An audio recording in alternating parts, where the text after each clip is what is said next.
Bienvenidos al podcast Aquí se puede hacer algo de productores sostenibles, el espacio donde conectamos con la ciudad y hablamos de alimentación sin filtros. Hoy nos sumergimos en la agricultura regenerativa, un enfoque que no solo busca conservar, sino devolver la vida al suelo, a los ecosistemas y a las comunidades rurales. Pero ¿es realmente posible escalar este modelo sin perder su esencia? ¿Es viable para todos los productores o solo para unos pocos idealistas?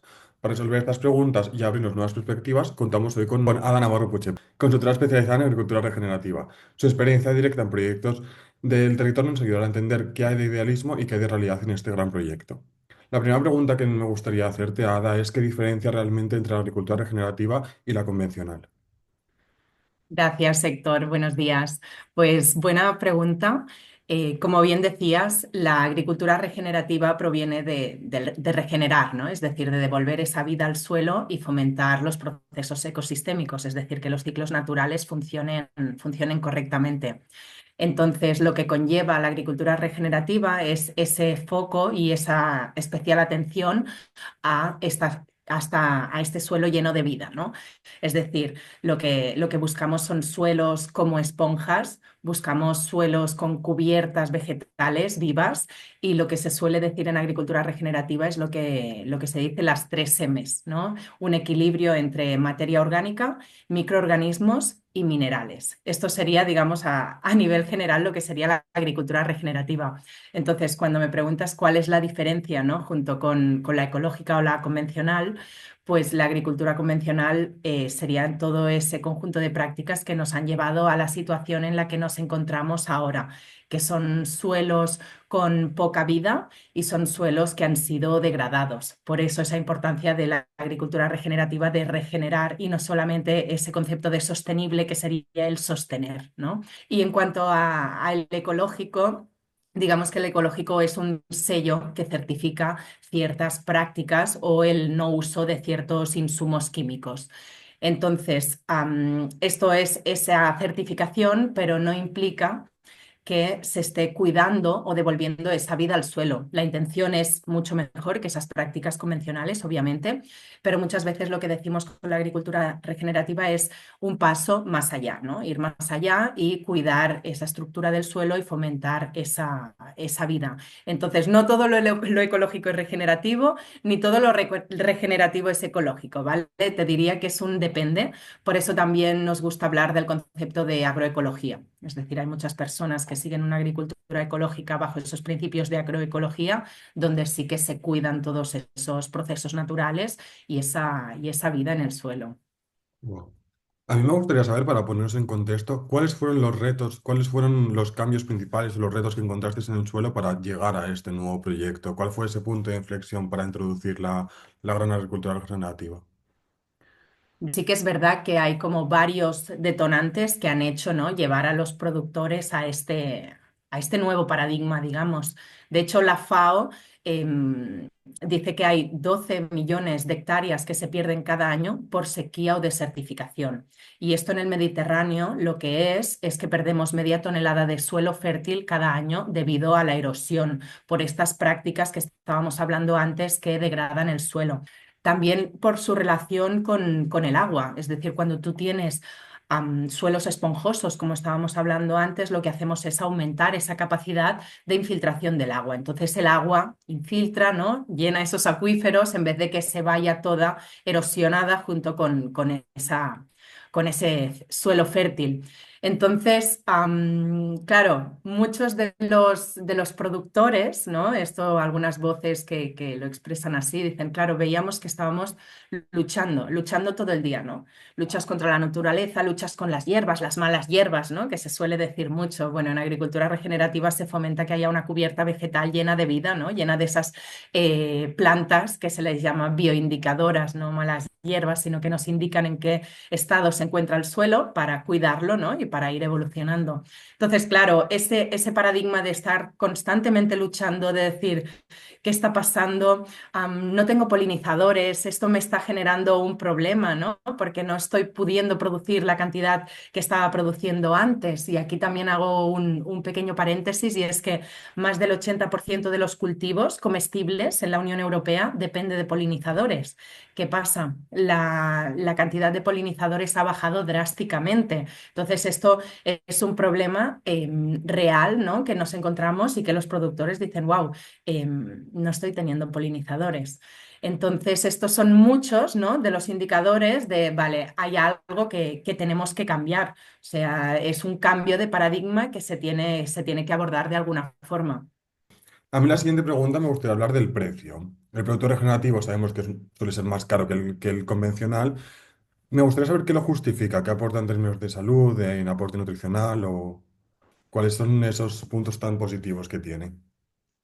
Sí, es una buena pregunta porque también te diría que la respuesta sería depende, ¿vale? Sí que es verdad que puede ser que haya productos que estén ligeramente por encima de un precio convencional que te encuentres en supermercados, pero hay otros que no. Entonces te diría que también depende de todo el sistema agroalimentario, ¿no? De cómo está montado.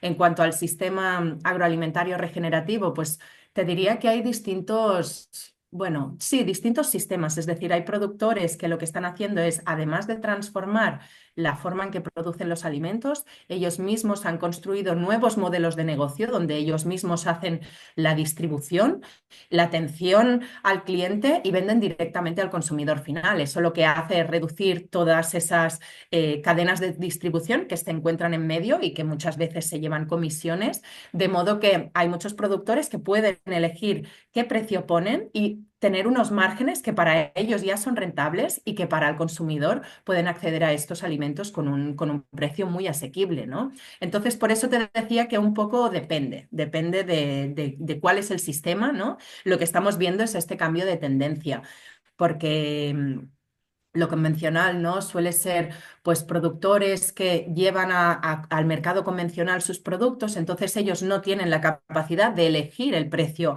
al que vender su producto, porque eso viene marcado por el mercado. Entonces, claro, pierden todo ese poder, ¿no? Entonces, bueno, los grandes mercados marcan todos esos precios. En cambio, este sistema agroalimentario que lo que hace es fomentar cadenas de distribución mucho más cortas, economías locales, que tú puedas conocer directamente a los productores o incluso que haya distribuidores, ¿no? Es decir, puede haber otros actores en esa cadena de suministro, pero que realmente estén aportando un valor y entonces ahí tenga sentido pues esos valores añadidos repercutidos en precio. Hasta ahora hemos estado hablando del suelo, del producto, la verdad es que me parece súper interesante, pero no me gustaría dejar de lado al agricultor. Me gustaría saber qué tipo de formación y cambio requiere este modelo para la persona que trabaja la tierra. Pues sí, antes hablaba, ¿no? De las tres M's en agricultura regenerativa, que te decía que era la materia orgánica, los microorganismos y los minerales. Pues se habla de una cuarta M, que es la mentalidad, ¿vale? Y la mentalidad únicamente depende del productor, es decir, el productor o productora, esa persona que está gestionando una finca y decide hacer las cosas diferentes. Entonces, creo que es vital que esa persona esté en el centro, porque son sus decisiones y cómo esa persona maneja esa finca que se va a regenerar ese suelo, a regenerar ese territorio y a producir unos alimentos saludables. Entonces, para mí es vital y de hecho muchos de los proyectos en los que estoy colaborando o que estamos desarrollando ponen en valor este agricultor, ¿vale? Ese conocimiento que tiene que adquirir, porque como decíamos, esto no es un manual de un ABC, sino que es una persona que elige comprender cómo funciona la naturaleza, cómo funciona el suelo. Entonces estamos hablando de que hay formación para poder comprender pues, procesos biológicos, químicos y cómo nuestras decisiones y todo lo que vamos gestionando influye en esto. Muy interesante eso, ¿eh? Me gustaría saber también si crees que hay muchas marcas que utilizan el término regenerativo sin aplicar prácticas reales. Bien, la verdad es que el término regenerativo suena muy bien, ¿no? Y sí que es verdad que cada vez hay más personas que están usando este término y este concepto, ¿no?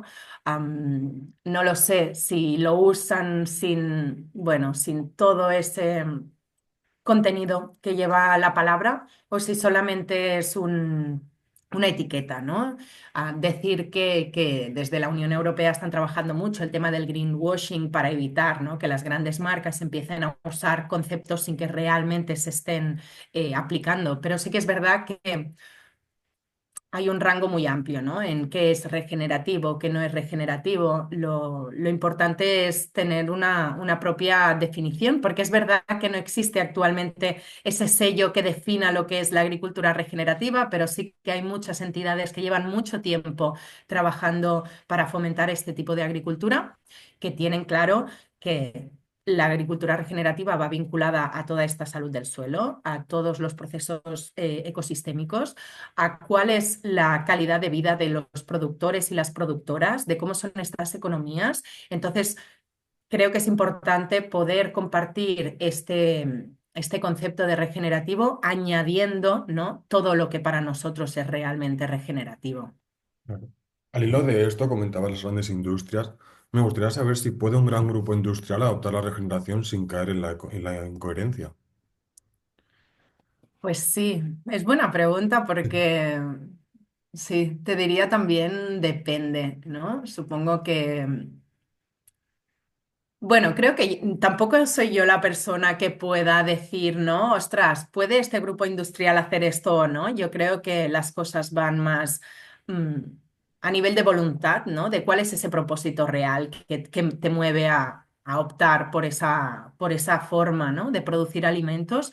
Y me gustaría pensar que sí que es posible, porque se está demostrando cada vez más de que es necesario y de que es posible hacerlo. Entonces, a mí me encantaría y animaría, ¿no?, a todos esos grupos industriales, organizaciones grandes que tengan curiosidad en conocer más, ¿no? Y cómo se puede hacer esa transición. No es de un día para otro. Es decir, hay prácticas, dinámicas y esa mentalidad que tú tienes, pues sí, trabajada de una forma, y hacer esta transición implica un proceso, y es un proceso pues de aprender, de desaprender y de empezar a observar mucho y a ver cuáles son las mejores elecciones, ¿no? Entonces, a mí me gustaría pensar que la regeneración es un camino para todos, pero que es la persona la que tiene que tomar esa decisión, la persona o el grupo de personas, ¿no? El ecosistema, para que todo esto pueda seguir adelante, porque es un beneficio para todos y para todas.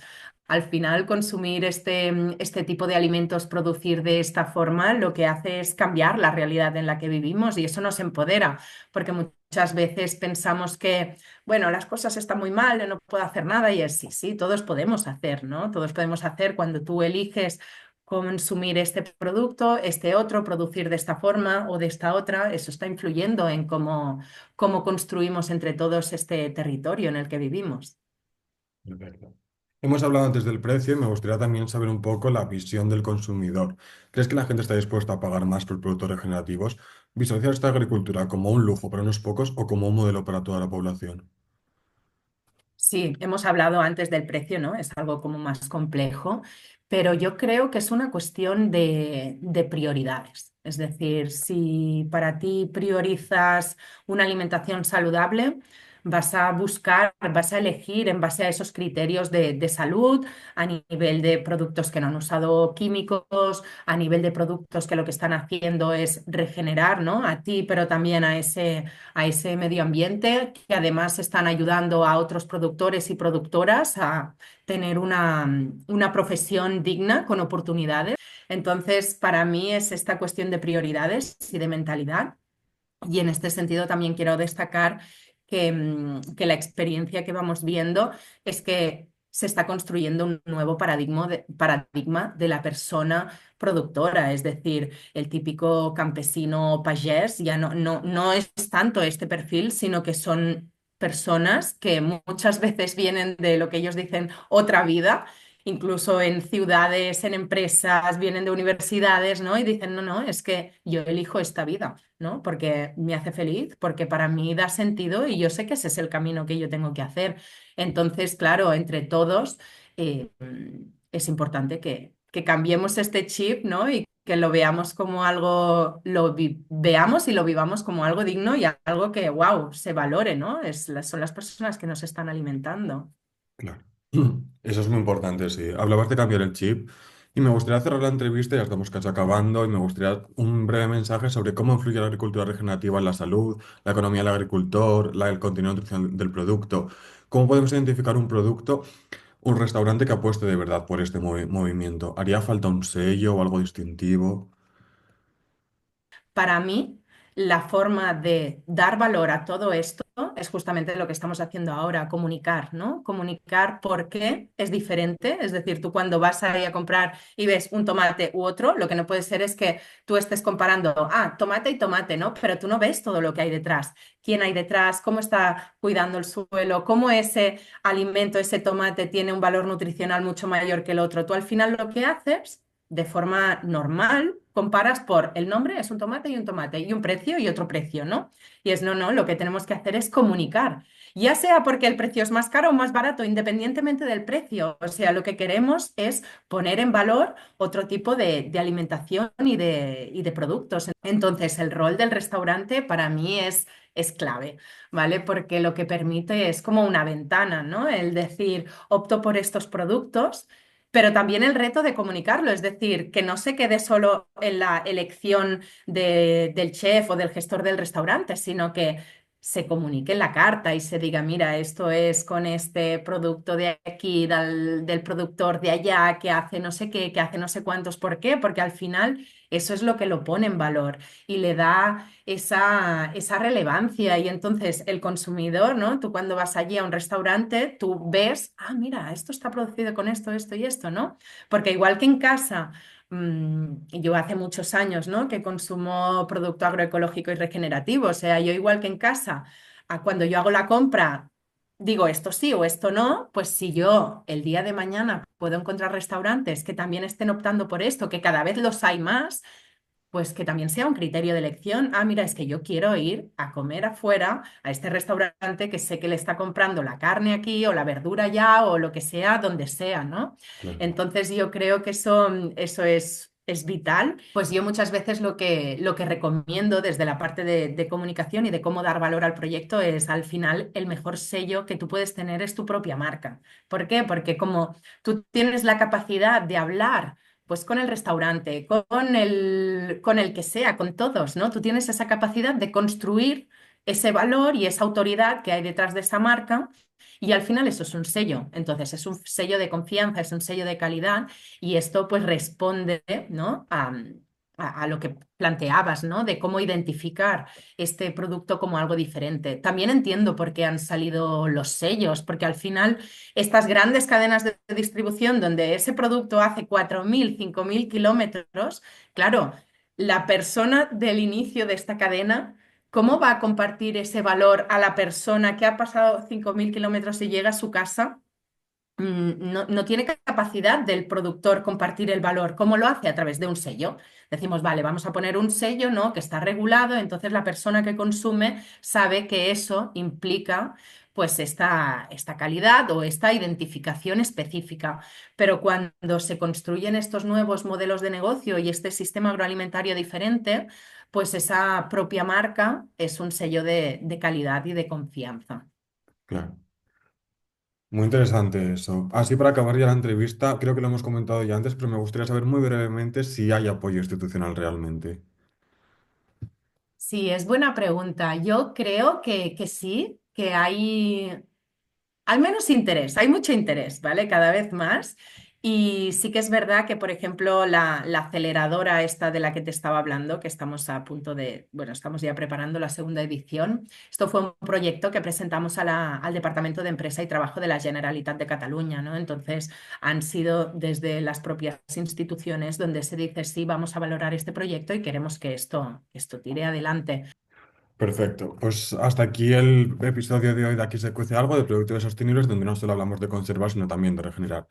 Muchísimas gracias a Ada Navarro Puche por compartir tu visión con tanta claridad y sin rodeos.